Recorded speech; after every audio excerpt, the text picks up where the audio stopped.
Senhores telespectadores, estou a falar-lhes nas ruínas do navio. O navio que se chamou Gil Yanes. E este nome, Gil Yanes, é um nome que pretendia ter muito significado. Todos sabem, Gil Yanes foi um navegador, o autor da primeira viagem científica do ciclo das navegações henriquinas. Era um rapaz algarvio e no ano de 1434 dobrou o Cabo do Bujador. Bom, a importância desse facto é esta. Muito antes do Gil Yanes, claro que os portugueses andavam no mar, navegavam, penso eu que sobretudo na guerra do mar, na guerra contra os corsários. Portanto, andavam ao longo da costa, travavam os seus combates com os navios do norte da África, os navios dos mouros, mas em vez de depois explorarem o litoral africano, não faziam isso. Entravam no Estreito de Gibraltar e iam pilhar aquelas povoações que ficavam ao longo da costa. É claro, essa costa era do Reino de Granada. O Reino de Granada era um reino de mouros. Portanto, do mesmo modo que os mouros vinham pilhar as aldeias e as vilas portuguesas, os portugueses iam saquear as povoações dos mouros no Reino de Granada. Isto durou até que em 1434 o infante Dom Henrique deu uma ordem terminante àquele jovem chamado Gil Yanes. Entregou-lhe uma barca, era um navio, bem, não era bem a caravela, mas era do mesmo tipo, uma barca, e disse-lhe: os meus capitães, em vez de explorar a costa da África e de me dizerem como é o mundo para além do Bujador, ninguém tinha passado para além do Bujador, em vez disso, vão todos fazer a guerra lá para o Estreito de Gibraltar e para o Reino de Granada, onde filham muito grossas presas com que voltam honradamente para o reino, quer dizer, dos saques, claro, ficavam com o produto dos saques e enriqueciam com isso. E é o infante Dom Henrique quem transforma essa guerra de pilhagem numa organização de exploração geográfica com objetivos científicos. Diz aos Gil Yanes: ide e não temais. Gil Yanes realmente obedeceu, dobrou o Cabo do Bujador, foi à terra, apanhou o único fruto que lá havia, era uma planta que fazia uma espécie de rosa, no fundo um cato, a que nós chamávamos rosas de Santa Maria. Volta a Portugal e entregou as rosas de Santa Maria ao infante. Os portugueses agora já sabiam que, afinal, o mundo não acabava no Cabo do Bujador. Para além, continuavam as terras por muitas e muitas léguas. E é então que o infante Dom Henrique decide, ano após ano, a explorar mais um troço litoral africano. Pode, por isso, dizer-se que é com a viagem de Gil Yanes que se iniciam os descobrimentos científicos dos portugueses.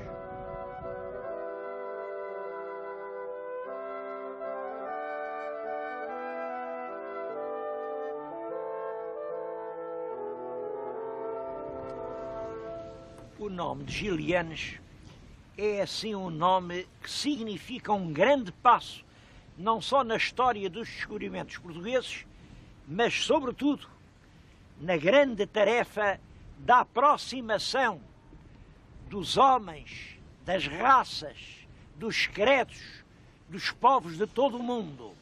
É um nome que faz parte da história da civilização.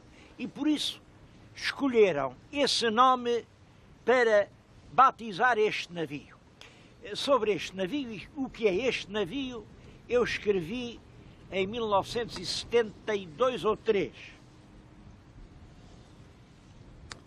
não é um navio de guerra, nem de comércio, nem de recreio, nem de pesca, nem de investigação científica.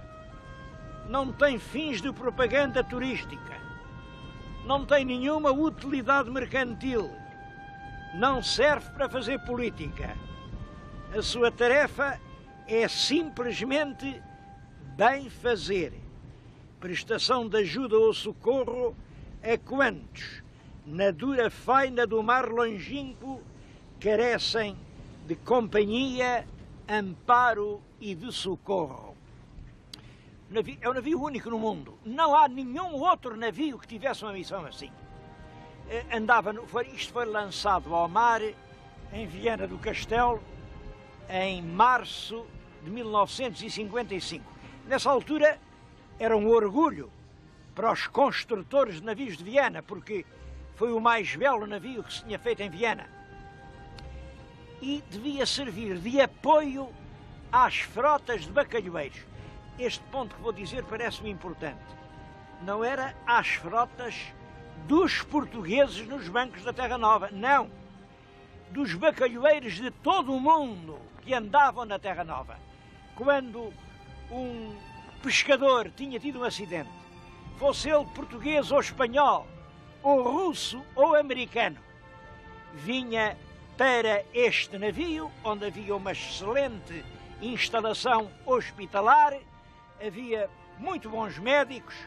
Olha, o escritor Bernardo Santareno foi médico aqui nos Gilianos. Havia uma equipe de operadores, salvaram-se aqui milhares de vidas. É claro que não foi só essa a missão dos Gilianos. E eu próprio estou ligado à história de Gilianos e por isso falo deste navio com uma paixão que não sei conter. Este navio, de certo modo, ficou ligado também à história da minha vida. Em 1972, eu tinha as funções de embaixador de Portugal no Brasil. Aquilo sou eu a apresentar credenciais ao presidente do Brasil. Bom, é costume, é obrigatório, os embaixadores visitarem as capitais dos estados importantes do Brasil. E eu gostava de rodear essa visita de condições de prestígio, quer dizer, gostava que os portugueses se sentissem orgulhosos de Portugal quando eu fizesse essa visita. E para isso tive uma ideia, era ir acompanhado de uma exposição em que mostrasse o melhor de Portugal. O que é que nós fazemos? Bom, o melhor artesanato, as belas colchas, os cristais, as porcelanas de Vista Alegre, as pratas lavradas, dos produtos alimentares, os de melhor qualidade, dos projetos em curso, as pontes, as barragens, uma grande exposição. Eu chamei-lhe a Expo 73. Mas como é que eu ia levar uma exposição desde Lisboa até ao Brasil? Eu precisava de um navio. Como é que eu ia arranjar um navio? Ainda pensei no navio de guerra, que lá estava tudo com buracos, nada servia para nada, não. E foi nessa altura que me lembrei de Gilianos. Gilianos já tinha acabado a sua função de navio-hospital, estava atracado ali na rocha. Eu falei com o almirante Herreiro, que era quem mandava nestas coisas da pesca do bacalhau, e ele disse, muito bem, o que temos é que o transformar. Aquilo tem enfermarias, tem, enfim, laboratórios de análise, e o senhor quer uma embaixada. Uma embaixada tem salões, tem gabinetes luxuosos, tem que ter uma bela casa de jantar. Bom, fizeram-se as contas, agora imaginem, isto era em 73, era no princípio de 73. Isso custava 7.000 contos. Onde é que eu ia arranjar 7.000 contos? 7.000 contos era uma quantia enorme nessa altura, 7.000 contos. Bom, olha, nessa altura quem tivesse 1.000 contos chamava-se milionário. 7.000 contos. Pois apareceu um português que disse, essa ideia de levar o melhor de Portugal ao Brasil é uma ideia tão bonita que vale 7.000 contos. Eu dou os 7.000 contos. E passou um cheque que nunca lhe foi pago, nem era para pagar. Eu acho que são gestos que devem ser lembrados. Esse homem ainda é vivo. Era o presidente da Torralta, o Agostinho da Silva. Ele pagou 7.000 contos para transformar este velho navio numa embaixada brilhante. Este navio foi ao Brasil, estive nele, foi a sede de Portugal, da embaixada portuguesa, nomeou-se um comandante de bandeira, um capitão de mar e guerra, para isto ser território nacional, e foi a sede da embaixada de Portugal no Brasil durante todo o mês de novembro de 1973. Passaram-se aqui coisas lindas, lindas. Estou-lhes a mostrar imagens. Aquele senhor com quem estou a almoçar é nem mais nem menos que o Delfim Neto. Chamavam-lhe o autor do milagre brasileiro, era o ministro da Fazenda e foi o grande estadista que conseguiu inverter a marcha de deslize do Brasil e fazer dele uma grande potência económica. Aquele outro que está ali, é ele e a senhora, é o comendador Valentim dos Santos Diniz. Aquele homem fundou a cadeia do pão de açúcar em todo o mundo. É um imigrado português de São Paulo, ainda é vivo.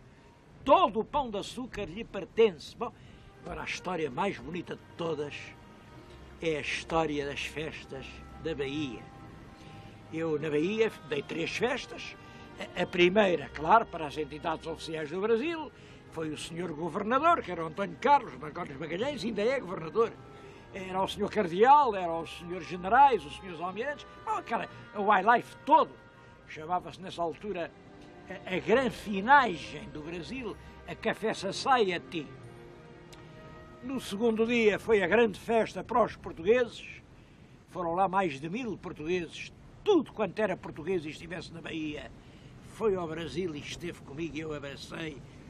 Mas no terceiro dia eu que tive esta ideia, vamos lá convidar os artistas da Bahia. E disse ao cônsul, senhor, tudo o que seja artista, o senhor convida para a festa da Bahia. Bom, mas sabe, há aí uns que são muito contra nós, dizem mal de Portugal. Eu não quero saber se dizem mal ou se dizem bem. Se forem artistas, quero logo à noite na festa dos Gilianos. Bom, e o cônsul cumpriu. Foi à lista, era uma lista de 500 nomes, e convidou os 500, não ficou ninguém de fora. E eu que julgava com isto fazer um figurão, imaginem, desatam o telefone a tocar, a dizer, eu também sou artista, ninguém me convidou, isto é uma discriminação, não me convidam por isto ou por aquilo, cada um lá dizia a sua ideia. E eu que julgava que tinha convidado toda a gente, pois bem, aí serviu-me a minha experiência de televisão. Havia lá um canal, tinha um programa muito bom, o Canal Aberto, era a principal estação da televisão baiana. Eu fui lá, falei com o diretor do canal e disse, olha, eu sou embaixador de Portugal, peço licença para ir ao Canal Aberto fazer um convite. Bom, cheguei lá e disse, eu mandei os convites para todos os artistas que me tinham dado a morada, mas alguns não deram, eu não sabia onde você morava. Se você é artista, é meu convidado. Há um convite, eu não pude mandar, não tinha a morada, mas você vai lá, chega ao portalão e diz ao oficial que lá está. Eu sou convidado particular do senhor embaixador. E o oficial deixa-o entrar no navio. Bem, quando eu disse isto às autoridades portuguesas, disseram, o senhor está doido. Na Bahia toda a gente julga que é artista.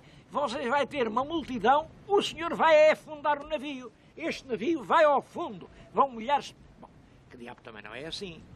Porque vocês sabem que o navio tem um comandante, o navio tem uma tripulação competente, o comandante era um homem, ainda é vivo, o Papão Chinita, um homem experiente e sabedor e competente. Eles vão estar alerta, vão ver até que ponto o navio aguenta. E quando não aguentar mais, eu vou ao portalão e digo, olha, vocês agora não entram porque o navio pode afundar-se. Mas não foi preciso, não foi preciso. Realmente, toda a gente que chegou, foram 2000, entraram.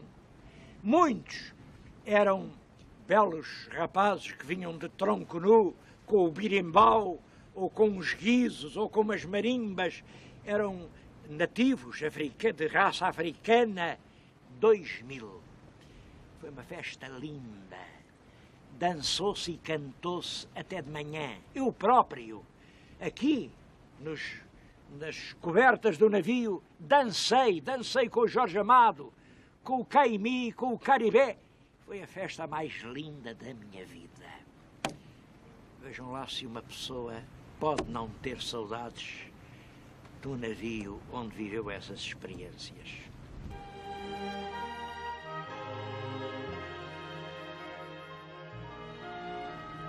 Penso que foi essa a última grande missão histórica dos gilianos. Servir oficialmente de embaixada de Portugal no Brasil. Não há nenhum outro navio português que tenha sido embaixada. Bom, hoje, esse navio brilhante de 73 é isto. Está a cair de podre. Pouco depois de 73, em 74 ainda teve uma missão humanitária.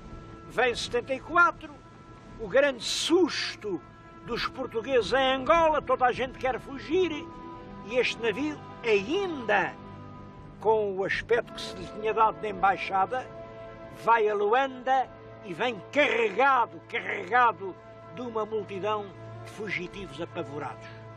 Depois fez uns fretes comerciais, foi usado como carregueiro, teve ali uns anos a apodrecer na doca, e eu bati-me. Eu era então diretor do Diário Popular. Lembro-me da batalha que travei. Meu Deus, vão deixar apodrecer este navio. Um navio que teve missões assim, missões que nenhum outro país se pode gabar de ter tido no mar um navio com uma história destas. Este navio é uma glória nacional. Isto é um museu, isto não se pode deixar destruir. E pedi, meu Deus, peguem no navio e façam uma coisa que nos faz tanta falta. Um navio para os estudantes. Os cruzeiros no Mediterrâneo, ir às ilhas gregas, ver os portos da Itália, ir a Porto Fino, a Saint-Tropez, a Sicília, tudo isso são coisas de milionário. Que diabo, e um estudante, os nossos melhores estudantes, o governo devia, no fim de cada ano, oferecer um cruzeiro aos estudantes. E com este navio pode levar em beliches coletivos 400 rapazes, bem acomodados. Isto deve ser o navio dos estudantes. Devo dizer que o Ministro da Educação deu-me toda a razão e disse, bela ideia, o Ministério aceita, o Ministério sustenta o navio, que grande ideia, vamos fazer isso. Só a Marinha não quis. Eu então disse, então, talvez os Açores, como sabem, é uma coisa linda. Os Açores é uma das regiões mais belas do mundo. Claro, desde que sejam as 9 ilhas, porque uma só pode, de certo modo, decepcionar. Agora, quem veja aqueles 9 mundos, todos diferentes e todos irmãos, era preciso um grande navio turístico, permanente, interilhas. Este é que era o navio próprio. E o governo dos Açores concordou. Bom, mas também esse projeto não foi avante. Aí lembrei-me que, diabo, o Presidente da República, nessa altura, viajava muito. Havia até piadas, o Presidente viaja demais, mas as pessoas, no fundo, achavam que assim é que estava bem. O Presidente era uma espécie de grande cartaz nacional, constantemente a lembrar o nome de Portugal no mundo. Era o Presidente Mário Soares, claro. O Presidente precisava do navio e também da Presidência me disseram que belo projeto o navio da Presidência. Simplesmente havia quem tivesse interesse em vender o navio. O navio era do Estado, não era preciso comprá-lo, era do Estado. Para o reparar, eu nessa altura consultei amigos, fez-se um cálculo, com 80 mil contos punha-se outra vez o navio a navegar. Simplesmente havia interesses mais fortes. Havia quem quisesse vender um navio. Porque quando uma coisa se vende e se compra, há sempre uns tipos que não perdem coisa nenhuma. Ao passo que pôr o navio simplesmente ao serviço do país. Isso, só quem ganha o país. Então, ganhar o país, que diabo. Bom, o navio foi vendido. O navio foi vendido, ainda houve umas tentativas, é que o navio acabou por apodrecer e hoje estou-lhes a falar aqui na doca da sucata de Alhos Vedros. Estou-lhes a falar já nos últimos momentos da vida no navio glorioso. A Câmara de Viana do Castelo, onde o navio nasceu, teve um rebate de consciência. Lançou um apelo: vamos comprar o navio, mas para isso abriu uma subscrição. O navio à Câmara vai custar 50.000 contos. Há uma subscrição a uma conta, mas ainda se não juntou o dinheiro. O prazo acaba no fim de setembro. Faltam 2 dias. Faltam 2 dias. Depois vêm os homens com as serras elétricas, e o navio é feito em bocados de metal e acaba completamente a sua história.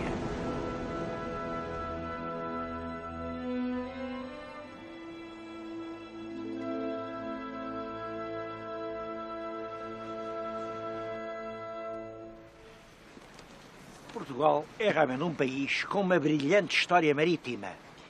Mas quem faz a história marítima são os navios.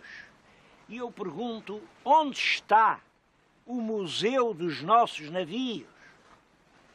Há navios que têm um valor quase simbólico. Eu estou-me a lembrar, por exemplo, do Adamastor. O Adamastor foi comprado com dinheiro de uma subscrição nacional. Todos os portugueses deram a sua parte para mandar construir nos estaleiros de Itália um grande cruzador que pudesse responder àquela ofensa profunda que foi o ultimátum da Inglaterra. Era um navio simbólico.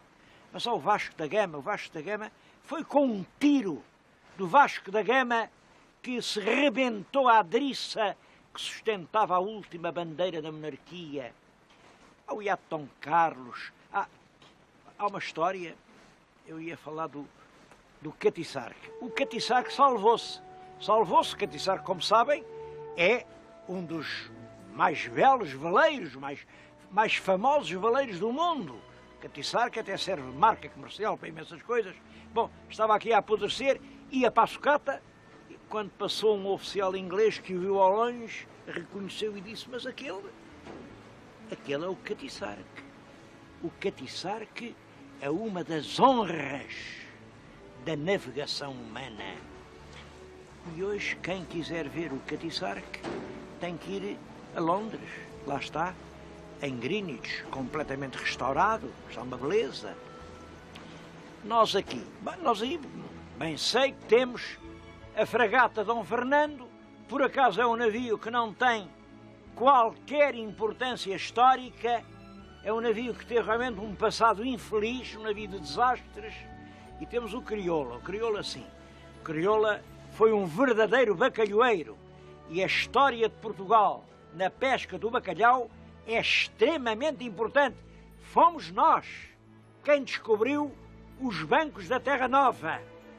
A Terra Nova de Corte Real ou Terra Nova de Bacalhau. No século XV e XVI, fomos os principais pescadores do bacalhau. Depois, é claro, com o domínio filipino isso caiu muito, porque os ingleses não arranjavam chegar lá, mas já no nosso século voltou a haver a epopeia do bacalhau. Este navio está ligado ao bacalhau. Bom, mas é isso que temos. Temos 2 naviozinhos, o Crioula e a fragata Dom Fernando. E o resto? Eu não sei se ainda é tempo. Salvar os gilianos. Bem sei que estou-lhes a falar nos fins de setembro. Faltam 2 dias. Mas em 2 dias pode-se salvar este navio. E era com estas palavras que eu queria acabar. Bem sei que é tarde, mas mais vale tarde que nunca.